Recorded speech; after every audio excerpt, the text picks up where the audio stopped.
In example 2 on page 87, we're going to look at a parametric curve that is not a circle. There are no sines and cosines inside here. Instead, we are describing x through the equation x equals 1 plus 2t and y is equal to 2 plus 3t. It's a new curve, so let's start by making a table of values again. So we have t, x, and y. And they don't tell us what values for t to use, so we could plug in any values that we wanted. Let's just start at 0 and plug in 0 in for t. So for t equals 0, my x value becomes 1 plus 2 times 0, that's 1. And my y value becomes 2 plus 3 times 0, that is 2. So I have 1 and 2.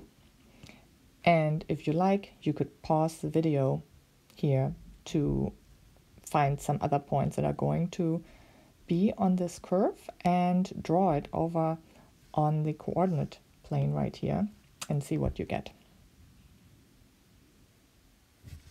Okay, so plugging in a few more values, let's plug in 1 and 2. And then we could also plug in -1 just to try something else, because again, t could be anything. If we are plugging in t equals 1, we are going to get 3 for x, and we're going to get 5 for y. If I plug in 2, we get 5 for x and 8 for y. If I plug in -1, I get -1 for x, and I get -1 also for y. Let's draw and see what this curve looks like, and then maybe we can guess what kind of a shape we will have. So for t equals 0, what do we have? 1 and 2. So 1 and 2. So this is the point for t equals 0. For t equals 1, we had 3 and 5. That is t equals 1. For t equals 2, we had 5 and 8. That still fits. So that was for t equals 2. And we also did t equals -1. That's -1, -1. So that is this point over here, t equals -1. So if you take a step back and look at the points that we have, they look like they form a line. And indeed they do. So let's draw in that line. Whoop. Not the perfect line. It's supposed to go through all of these points here. Let's just pretend it's a straight line.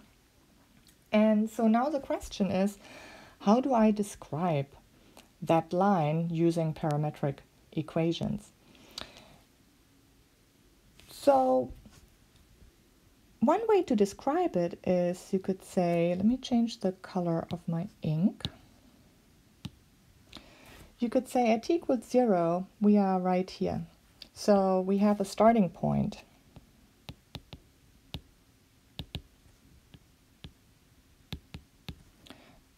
That is the point 1, 2.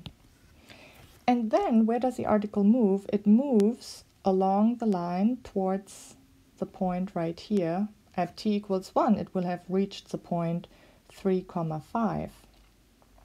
And so it's moving in the direction of that vector.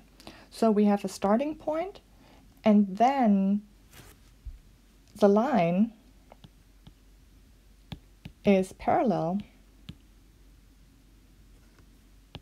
to the vector. Let's call it v. That is 2i plus 3j.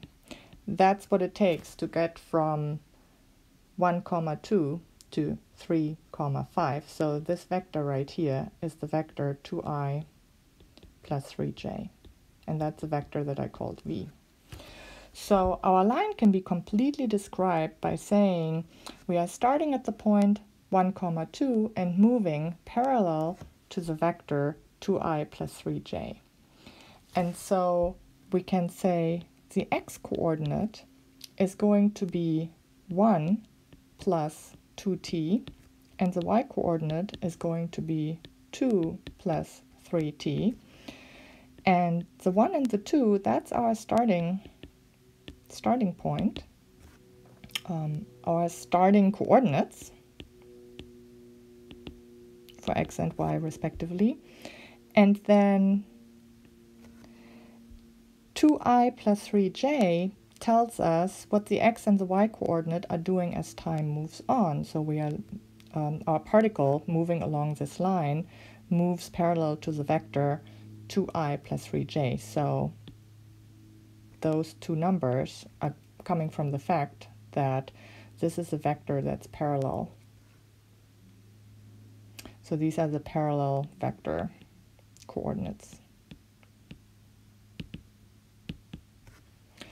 And so this is how we can describe our parametric curves that in this case